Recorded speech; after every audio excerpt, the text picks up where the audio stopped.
it grows at that particular point of time, so that you can in actually, that particular climate. yeah, Reason. and the timing and everything is there, Yeah. and we ignore it, and we just, we try to be. And then we wonder why we get sick. That's right.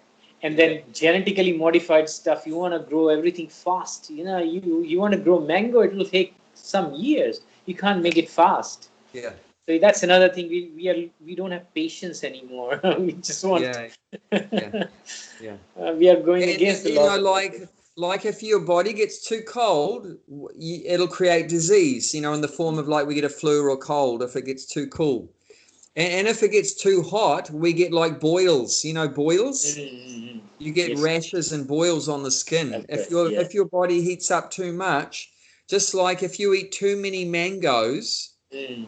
what a lot of people find is if you eat too many mangoes, because it's so nice, right? And you want to eat more and more. Yeah, yeah. I just wanna, yeah. But you'll get boils all over your body because it That's means the right. body is overheating because mango is very warming.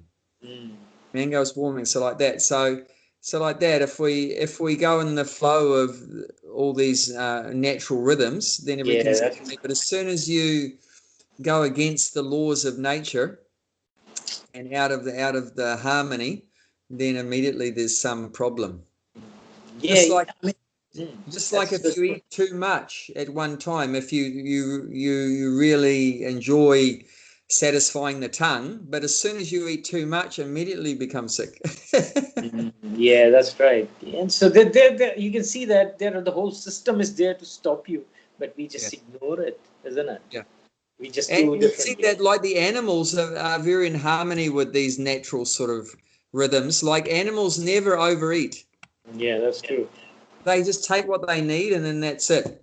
And you'll never find that they take food with them for later on. Yeah, Like stocking. They don't stock food. yeah. But human beings, we tend to just eat more than what we need to eat. And we also stock up as well for tomorrow and next week and next month and Yeah. that. So that. Like if there was a bag of rice on the ground, the birds and animals would just come and take what they needed and then go. But if there was a bag of rice, if a human being came along, they'd say, "Wow, there's a whole bag of rice." Oh. And either they'll keep it for months and months, or they'll sell it, or they'll take it to make some profit out of it. That reminds me of Mantra 1, where it says quota. Yeah. Quota, yes, the Yeah, mantra, that's yeah. that's was the We should only example there. take because that bag of rice was meant to feed whatever 100 people or whatever, not just you, like that. So, but we don't think like that, and but immediately we get a sinful reaction if we take others' quota. Then immediately, and we create a disturbance in the whole natural system. Yeah. Because you're taking somebody else's quota, so it's yes. Yeah. That's no good. Okay. All right, let's. So we're on a new mantra now, mantra 5. Yeah, that's right. New mantra. So we can read the Sanskrit for this. Number 5, yeah. Yep.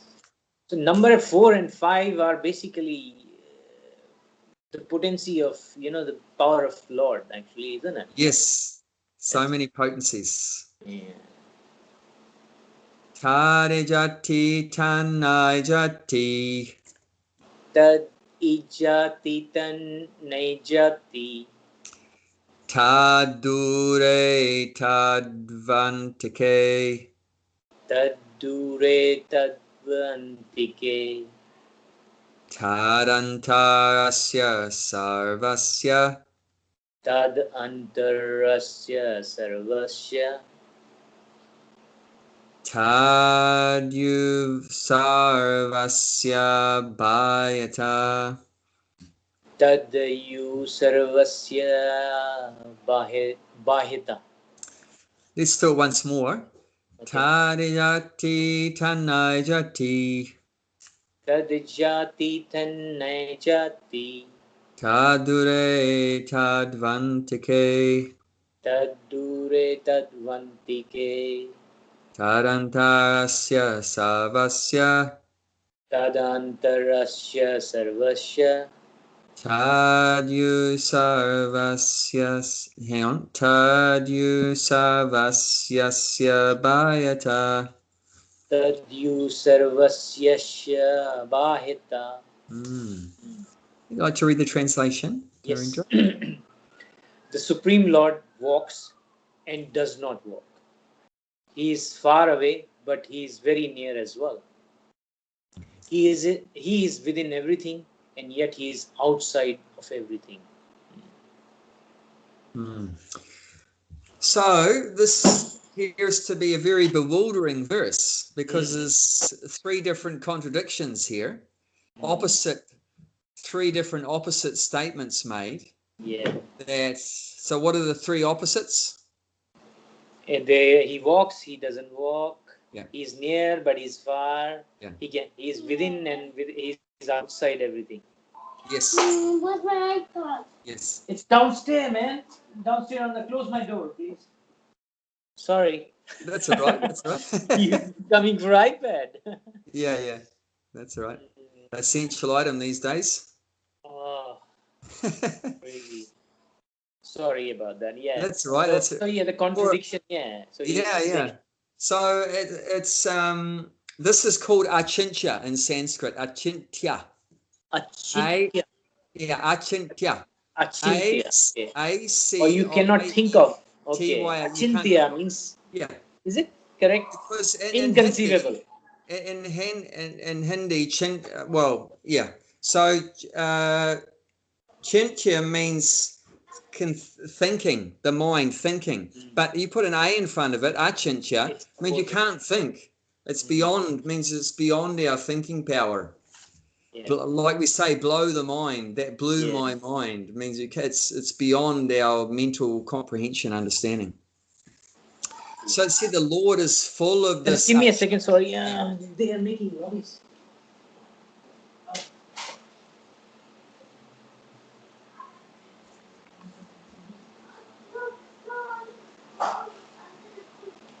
Okay.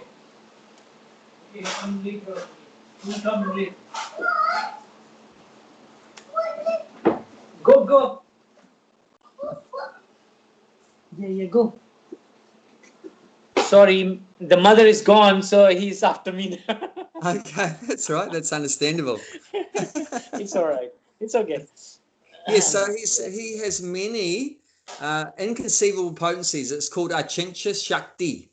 Shakti means potency or energy, and achintya means inconceivable, beyond our comprehension. Because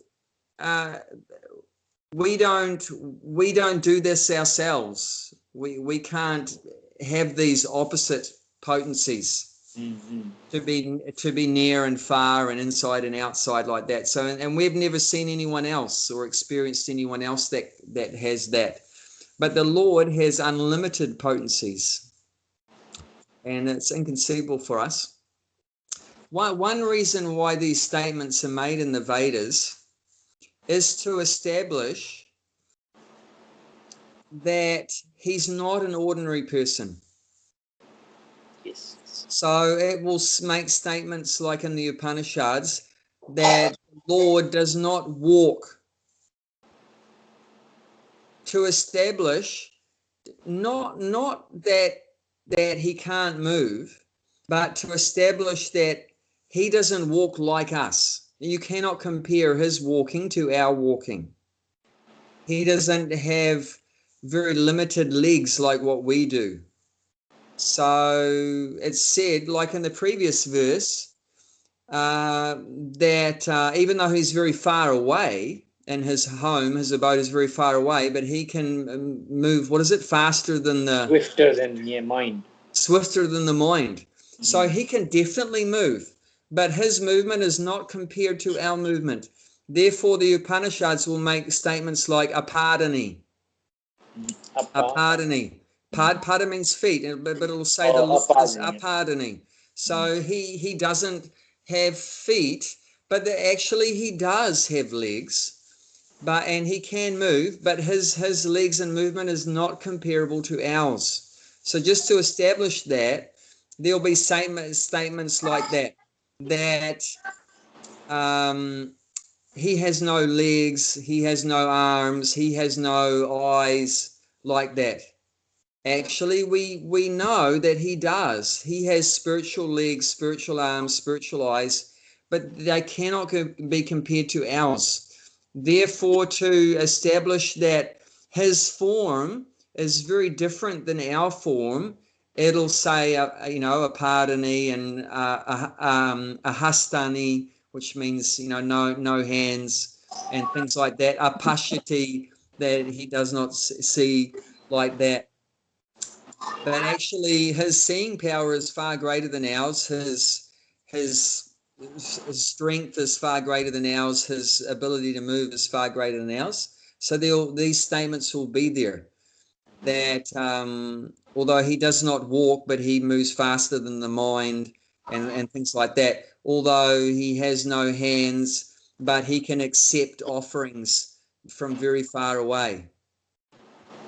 We know that even though the Lord is in Vaikunta, but if we offer the boga, in the process of making prasadam, if we offer food to him, then he can accept it. So how is it that even though he's very far away from where we are, when we offer the food, how is he accepting it? It's just by his eyes. He glances over the food and tastes the food and eats it. That just by his eyes, he can see the food and taste it. Or his hands can reach out from the Vaikunta. Or just by hearing the prayers of offering from the devotee, that he can taste the food. He can eat the food and taste the food like that. So he has very inconceivable potencies like that. But many people take it in the wrong way, that the Upanishads are saying he has no hands, no legs, he cannot see, he does not eat, whatever, and they take it that they take it in the wrong way, that he's impersonal, he has no form. I think it's because the people can't think beyond what they have. They can't. We have hands, and these we can do. So it's limited to what they think about themselves. They compare it to God, but we compare. So which is that's not what right. debaters do. We've got to break the comparison. So to break that comparative way of thinking, okay, he has no hands, he has no legs, he has no eyes, he does not eat, like that. So just to break that, you can't compare. It's not like our arms, it's not like our legs, it's not like our eyes. Therefore, to break that outlook of trying to compare. Okay, he must be something like me, or his arms must be like my arms, his legs like my legs. No, the Vedas cuts that off.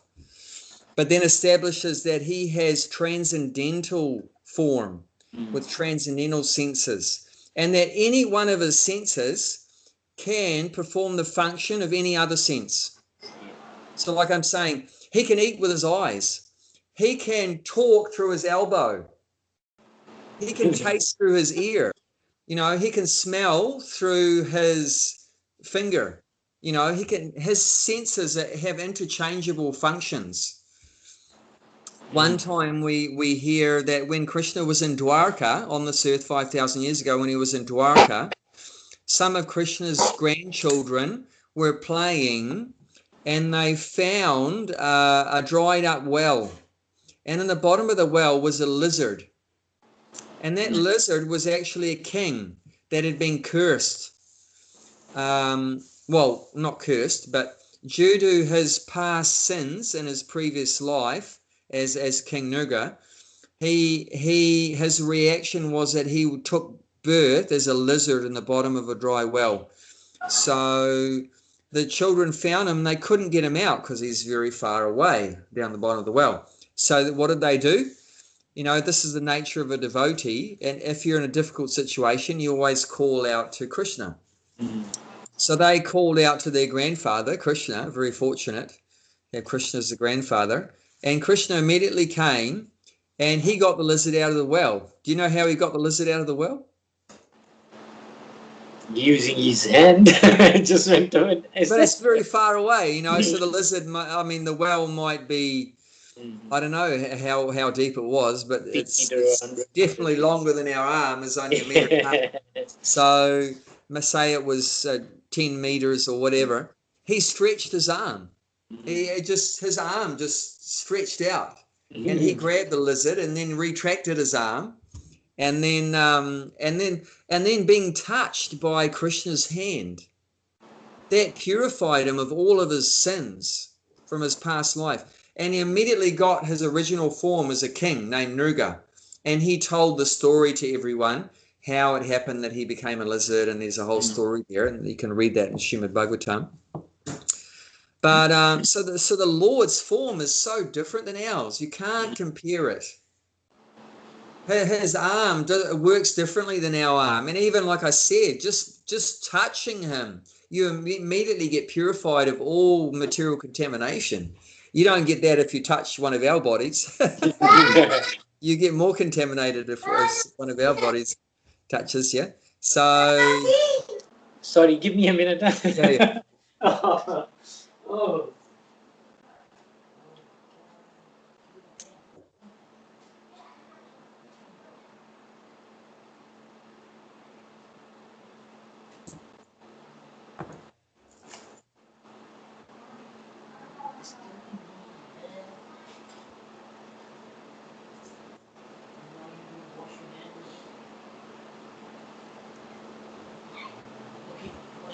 Come on, let's go.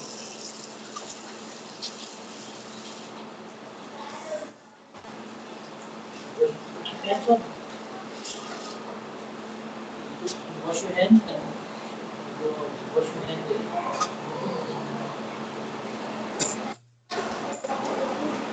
Sorry about that.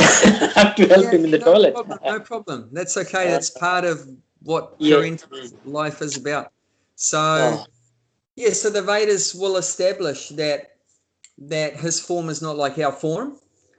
And then in other places it will establish that he is a spiritual form. But many people with a lack of knowledge, Prabhupada often makes a statement, a poor fund of knowledge. That people with a poor fund of knowledge, they will think that the Lord is impersonal, that he has no form. But the Vedas is only saying he has no material form. But it doesn't say he doesn't have a spiritual form. The Vedas does give the positive affirmation that he has a spiritual form. And that's called Satchidananda.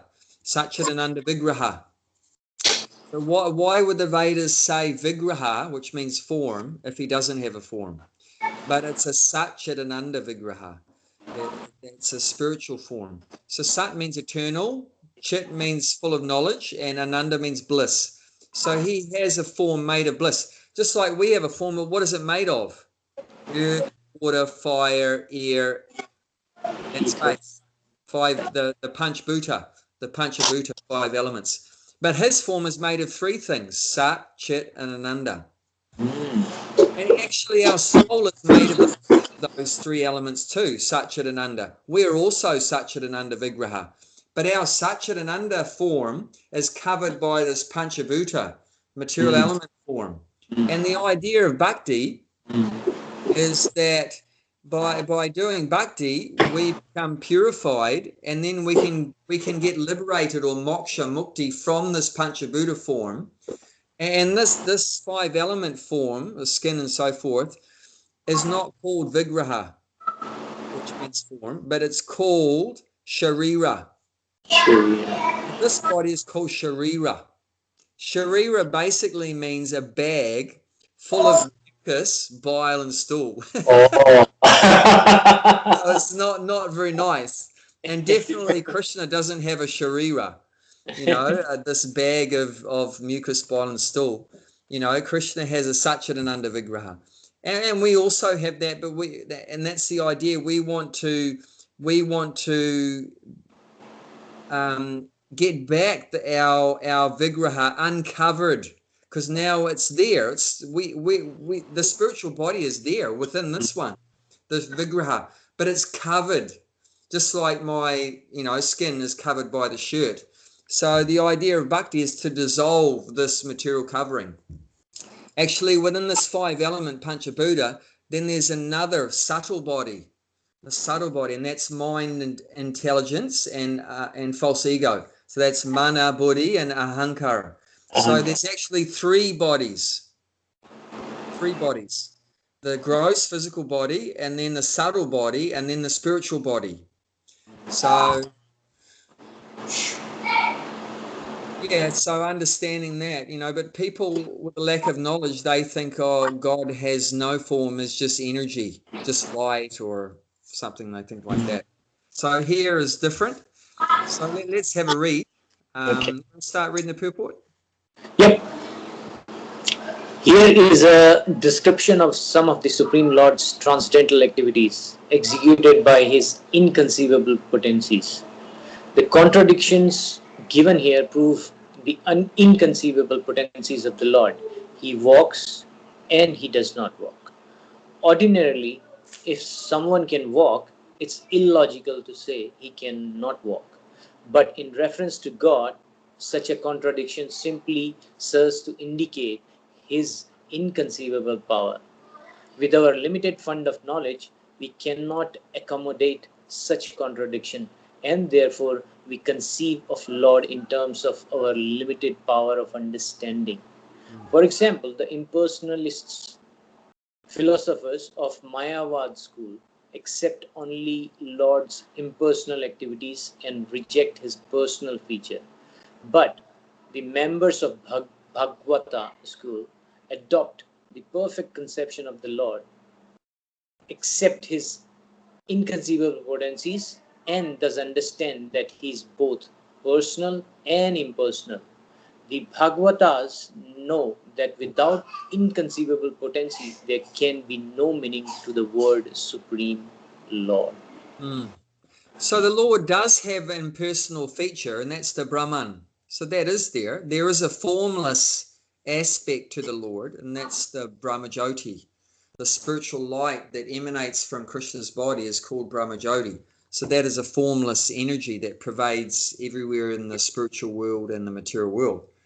And everything is resting on that Brahmajyoti, that Brahman. But there's also the Paramatma aspect. So the Paramatma, the super soul, and that is a form. As a form, the Lord has a form as Paramatma within the heart of every living being, even within the atom. And then there's a third aspect and the ultimate aspect, which is Bhagavan, the Supreme Personality of Godhead. So in complete knowledge, we understand there's 3 aspects. When you talk about God, you're talking about 3 things: Brahman, Paramatma, and Bhagavan. But the Mayavad school, they only understand Brahman. So their knowledge is not complete. And they reject Paramatma and Bhagavan due to a lack of knowledge. And they say that when God comes to the material world, he assumes a material form. And that's offensive. That's very offensive. It's called aparad. That's called aparada.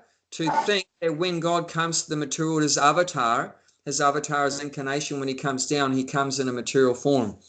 And these foolish people with less knowledge, they say Krishna has a material form, all these other incarnations also, but that's very offensive to think like that. And such persons will not be able to get liberated from material existence as long as they minimize the Lord's position like that, thinking him an ordinary person. Even 5,000 years ago, when God was personally present, Krishna was present, many people thought that he's an ordinary person. Even like Kamsa, you know Kamsa, right? Kamsa, yeah. He had the idea that he could kill Krishna. What's that idea? That's a mundane. You can't kill a spiritual form. You can't kill God. And God has a spiritual form. It's eternal. You can't kill it. But he's thinking, I'm going to kill Krishna. So he's thinking in a materialistic way. I will kill Krishna. And then other demons thought the same way. Jarasandha, Shishupala, Putana. They all had the idea that I'm going to kill Krishna. But you can't, because he has a spiritual form. It's not a material form. This material form, of course, very easily you can kill it, but you can't destroy the spiritual form. Even our own spiritual form can never be annihilated. And the Bhagavad Gita spends a lot of time, especially in the second chapter, establishing that the spirit soul cannot be cut to pieces by any weapon, cannot be burnt by fire, cannot be withered by wind, cannot be drowned in water. It cannot be divided. So many ways it establishes that it's eternal, invincible, immortal, like that. Yeah, I think there is a slok. I remember the first part which says Na inam chidanti shastrani or something. Yeah, cannot be cut by any weapon. Yeah, that's right. So I remember that part. Yeah, so because I think I've listened to this part. Yeah, so it's basically yeah. So that's Na inam chidanti shastrani something. Sastrani, Sastra means the weapon. Yeah. Shastra with a short A is weapon. Shastra means a scripture. Yeah, that's right. Yeah. Long A, Shastra. Shastra, yeah. So this is also a weapon, but this is a weapon of knowledge. And how is knowledge a weapon? Because it's cutting our ignorance. Ignorance. Yeah. It's destroying. It destroys ignorance. So that is also a weapon. Just like the sword can destroy the body, but the knowledge can destroy the ignorance, can cut the ignorance.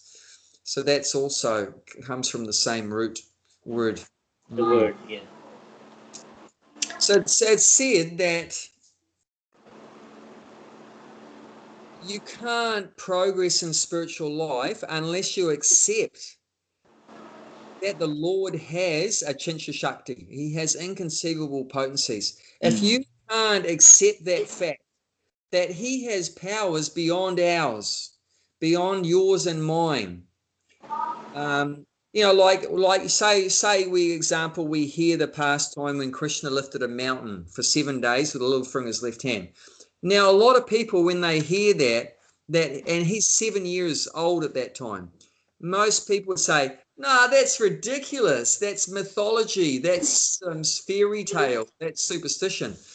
How can anyone? I can't lift a mountain with even all my fingers, let alone one finger. We have trouble lifting 20 kgs, let alone a massive mountain, especially at 7 years old.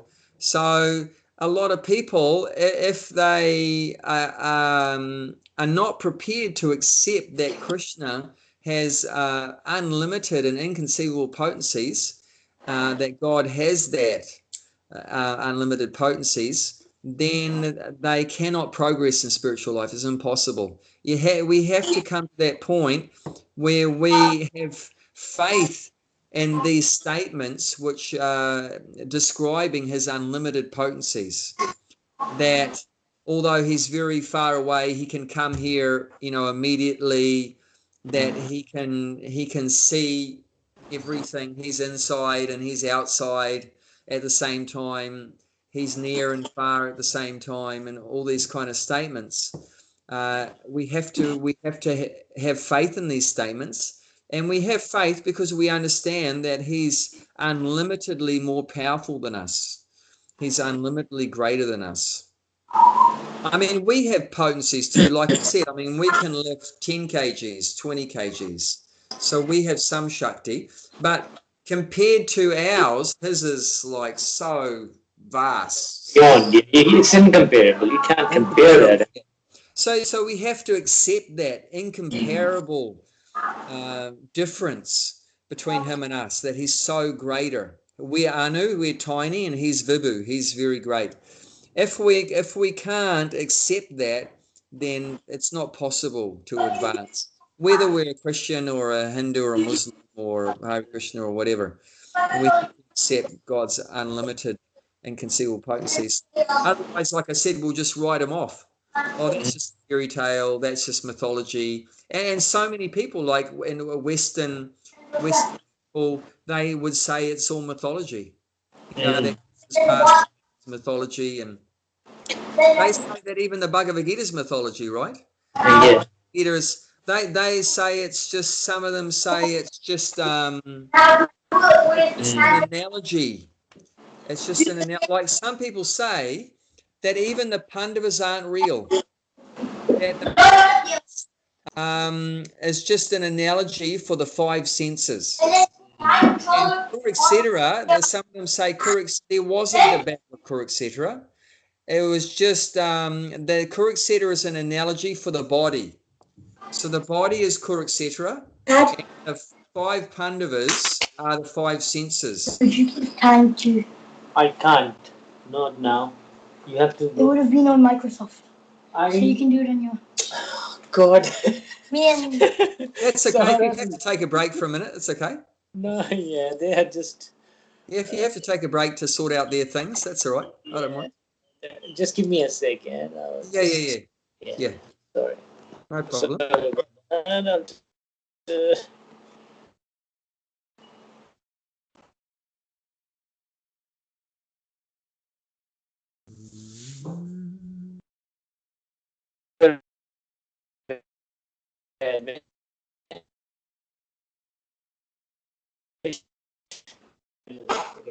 Don't come here anymore. Another hour.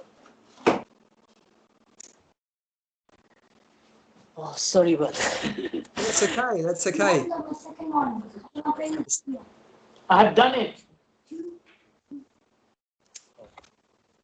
They want to play game, and no, I'm trying to say don't play game.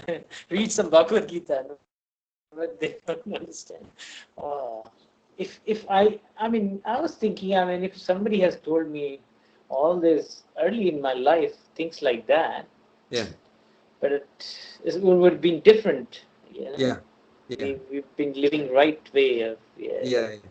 No, but like everything is a perfect arrangement. If it didn't happen earlier in our life, there's also a reason for that. That we probably wouldn't have been able to digest it. We weren't ready. We wouldn't have accepted it. We wouldn't be ready yet. Probably we weren't ready at that time. Not mature enough, or hadn't gone through the material treadmill of suffering enough to become humble enough. I think one prerequisite for spiritual life is one needs to be at least a little bit materially exhausted and frustrated. If one hasn't gone through a few things and come to that point, then it's very hard. If one is still on the pinnacle of thinking that we can enjoy in this world and live happily ever after, and that, then if one's thinking like that, it's very hard to come to Krishna consciousness. So everything is at a perfect point. Yeah, when it's right, I guess. Yeah, the right time. So yeah, accepting that it's very important that the Lord has unconcealed potency. Like we were saying, this is like Indian people born in India, the land of Dharma, saying that the Battle of Kurukshetra is not real. It's just an analogy, that the Pandavas aren't real. They're just an analogy for the body and the five senses. And these are very educated, aristocratic, cultured Hindus saying that Krishna is not the supreme being, that the Pandavas didn't even exist, Kurukshetra war didn't happen, and like that. So there's a blockage there because they can't accept these facts that Krishna has unlimited potencies. He's not an ordinary person. When Krishna came to this earth, he didn't come as a human being. He's the original supreme being, came to this earth, and he performed many superhuman activities. So, superhuman from day one. I mean, he wasn't even a few weeks old, and he killed Putana. That witch Putana tried to put poison on her breast, and as a baby, Krishna sucked that milk, and instead of him dying of the poison, Putana died. He sucked out her prana, her life air, and she became liberated. Like I said, being touched by the form of the Lord, she became liberated and went straight back to Vaikuntha. But hearing these statements, that many people write it off as mythology and so forth, and they can't progress. They can never progress. So one has to accept these inconceivable potencies. Yeah, And I think, actually, yeah. yep, I think, yeah, I think it's like you look at Mahabharata, it's fine, but you look around yourself, how the things are happening automatically, where it came from, you know. yeah, It's like you can say that's a story, but you can see the thing around you, and if you don't pay attention to that, how these things are happening, yeah, then you can say everything is lie, you know. That's somebody created the tree, you know. yeah, Yeah, yeah, I mean, there are people, yes, and probably I would have believed there are similar things maybe 30, 40 years ago. Yes, yeah, yeah. yeah, When I was a kid or something, I didn't have that kind of education to understand or do things. I looked it as a, the Ramayana. They every year there's Ram Leela happening around. People do that, mm, and still we take it as a story, but you yeah, don't go beyond it. Yeah. yeah, So yeah, I mean, it may be a story or whatever, but you can't ignore things around you. How these things are all so everything is happening on its own. I mean, nobody's, So where is it coming from? It's coming from Krishna. Yeah, there's yeah, no power. Yeah, yeah. uh, yeah, yeah. It's difficult to conceive that somebody who's more powerful than us, more, Yeah. yeah. But I mean, that's all around us. That there's things that we can't conceive of. But are you going to write that off too? Like, are you gonna write off your body because you don't know how the blood circulates in the body? You don't know how the heart is pumping blood everywhere. You don't know how your brain is processing all the information. You don't know how your eyes are focusing in and out and everything like that. Even the body has inconceivable. Do you understand how the nails come out of the body? They're growing, and Yeah. and the nail doesn't have any feeling in it. There's no sensation. But if you just go a little bit behind the nail to the skin, and then you cut that one, that's very painful. But as you know, you cut it with the fingernail clippers, the nail, and there's no feeling. But if you just cut the skin, so much.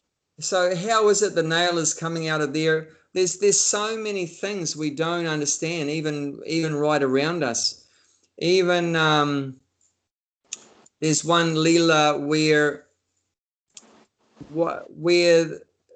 one one messenger was sent from Lord Narayan in Vaikuntha.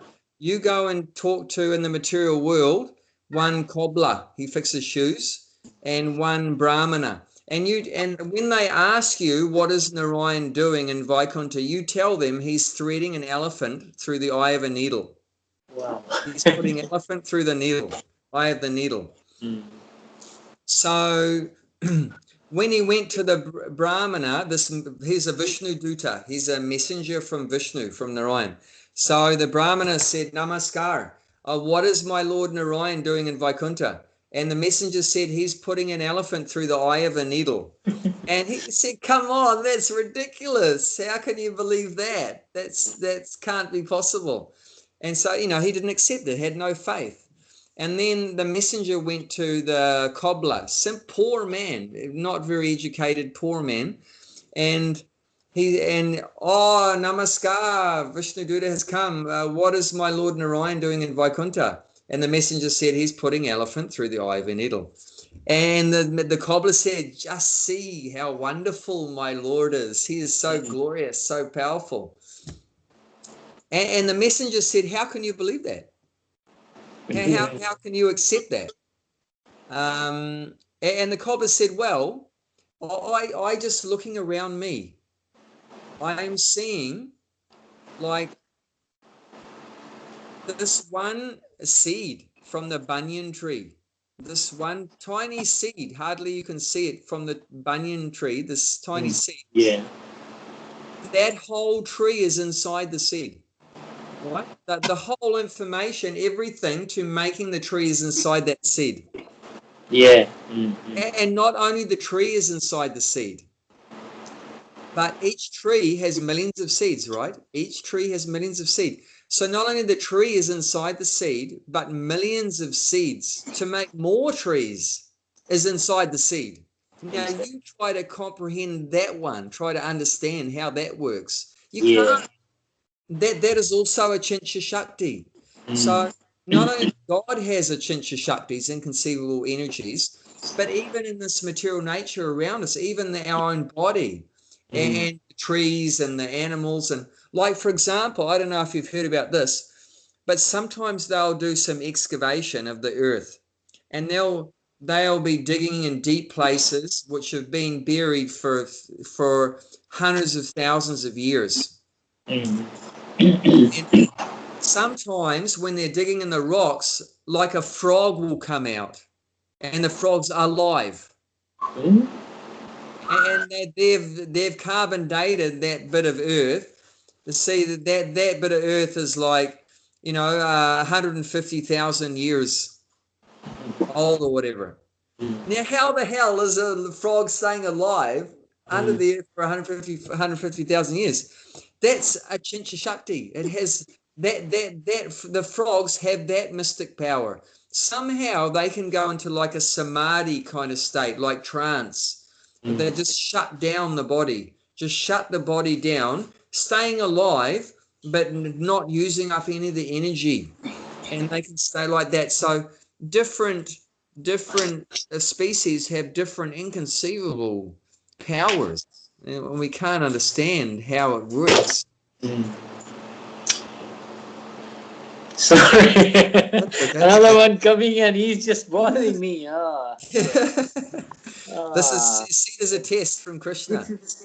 This is, yeah, I don't know. Yeah, these guys just they want to play. That's what they Yeah, want to that's do. natural. That's natural. Uh, That's natural. Anyway, we're nearly there. Another 10 minutes, and then you yeah, can play with them. yeah, Okay, so we can yeah, yeah. We can continue continue. a bit Yeah. more. I just wanted to say one more thing about this Chincha, Mm-hmm. that if you could completely understand God, Mm-hmm. what does that mean? That he's obviously can't be very great then. If I can understand everything about him, then that doesn't say much for God. Mm-hmm. That he is very. I'm an insignificant person with insignificant brain power. If I can completely comprehend him, that doesn't say much for the greatness of God. He must be a very insignificant person.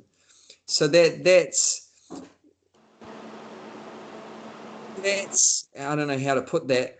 That's really minimizing God, that I can completely understand him, 100% understand him. I can comprehend everything about him.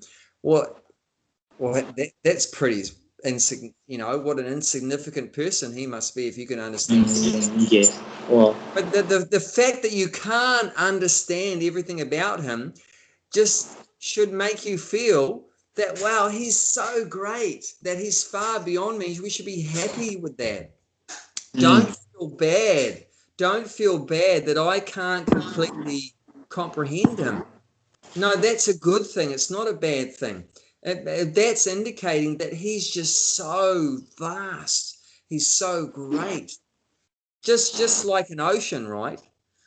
You can't see how wide it is, how long it is, how deep it is. It's just so great. And do you feel bad about that? No. When you look at the Pacific Ocean or Atlantic Ocean or Indian Ocean, you don't feel bad about that. Oh, I reject this ocean because I can't understand it.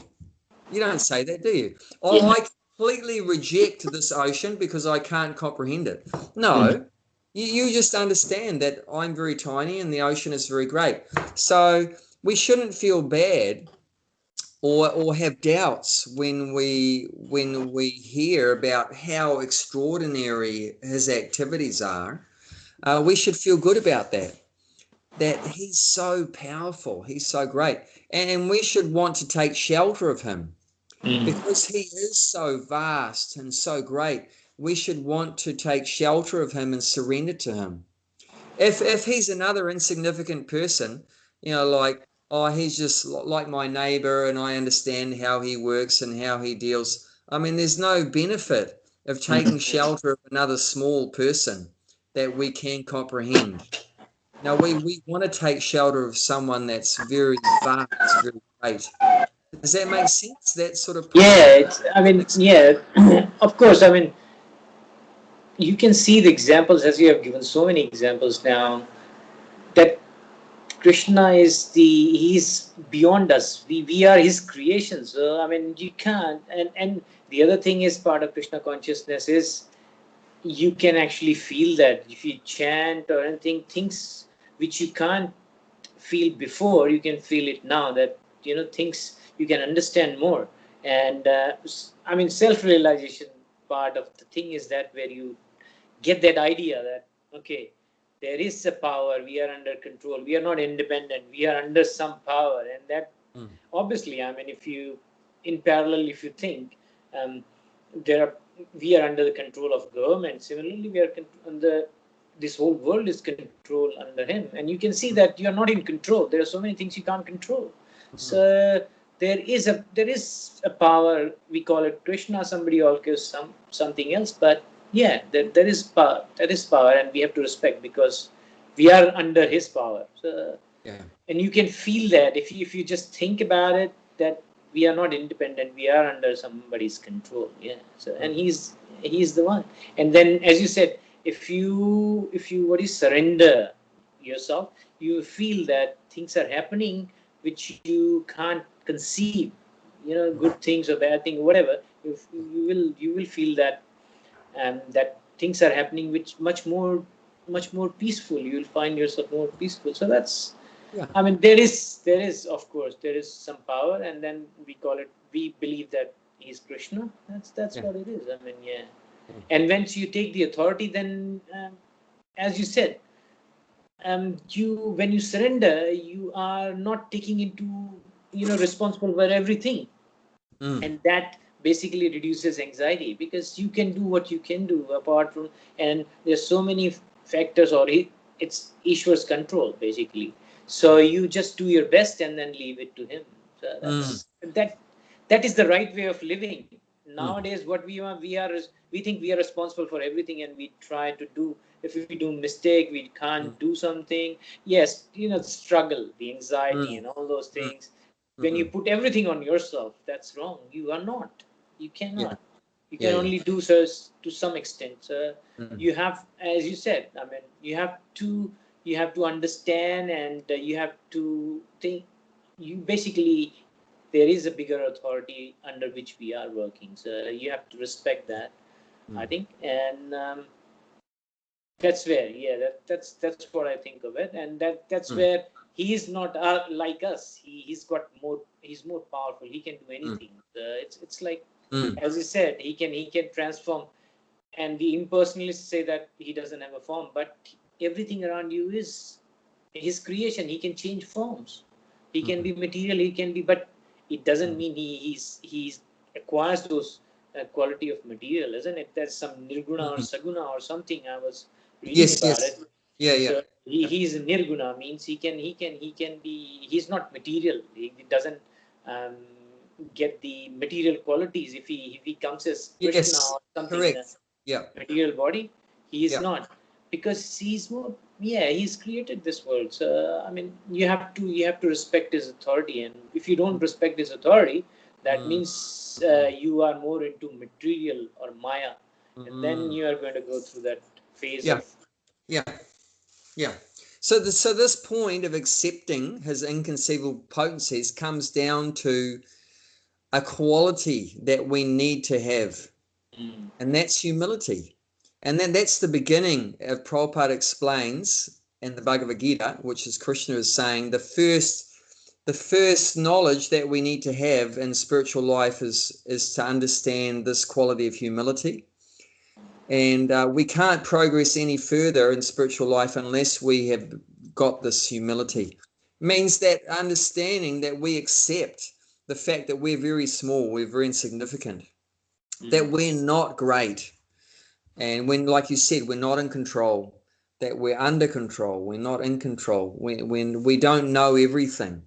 You know, we're very ignorant.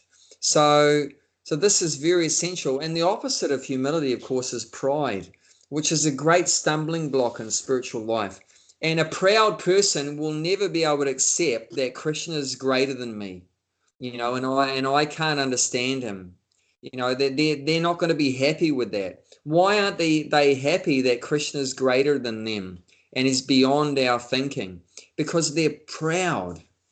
So this is a great obstacle.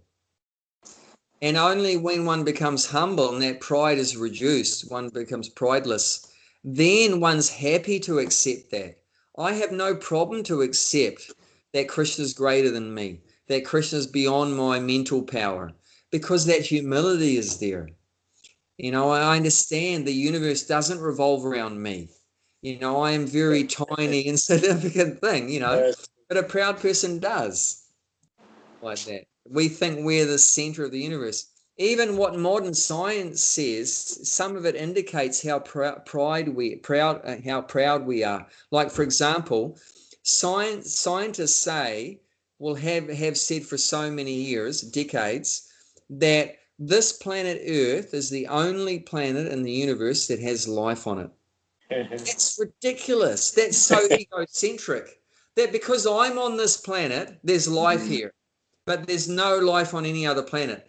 How dare we say that? We're so egoistic. It's as Prabhupada said, limited fund of knowledge. You don't have the capacity to understand everything. So you can't understand, you can't say. That's kind of a speculation, saying that there's life on this planet, not other, because you don't even know the earth properly. How can you know the universe? Yeah. I mean, so that's very, very egoistic, proud statement to say that. That's right. I mean, and that's in ignorance, because you don't have any proof. That's just speculation. It's it's just guessing and and because we have such an inflated ego. We think because I'm on this planet, this is the best planet, and no other planet is any good. Who put you there? I mean, how are you comfortable? You know, it's so. Yeah, there's a lot of, the false ego combined with pride and everything is very obstructive to spiritual progress. So by the mercy of Krishna, and if we get some association with devotees, we can develop some real humility, and then we can progress very nicely.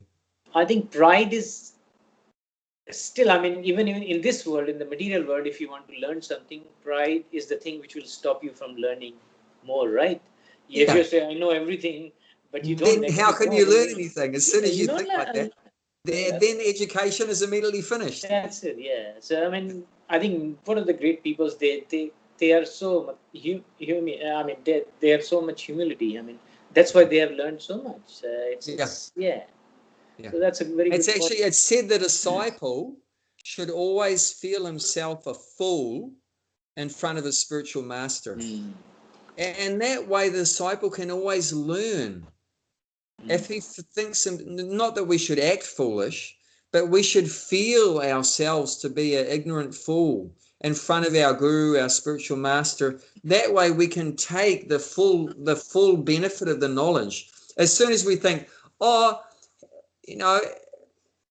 know as much as him. How can he tell me anything? I already know everything. Then immediately it's completely wasted time.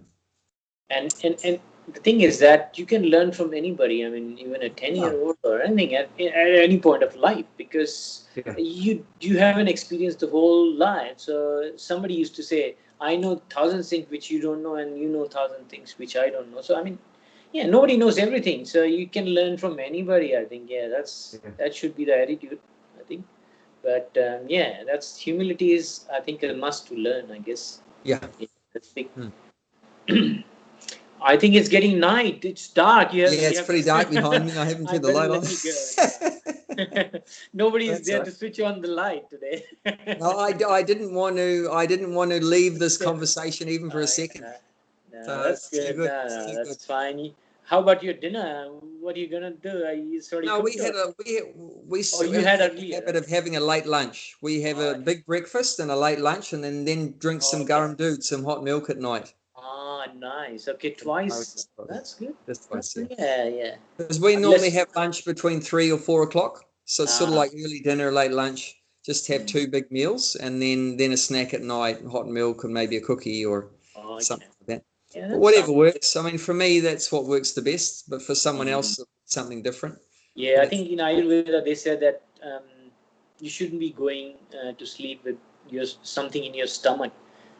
So At least for an hour and a half. Yeah. There should be at least an hour and a half, 2 hours Yeah. after Yeah, before you that's sleep. right. Yeah. Ideally, So I mean, yeah. that's and if you fill up your tummy just before you sleep, that's not gonna make you in the morning you'll wake up groggy. So I mean that's a very good habit. Yeah. But most people these days, obviously, they don't come back from work till 6 or 7 o'clock. So then they're gonna be starving. So. Oh no, yeah, that's dangerous. I think half of the problems are that I think we eat too much at night and then we sleep. Oh, that's not good. Yeah, modern society is very destructive, and it's it's going against the natural laws, I guess.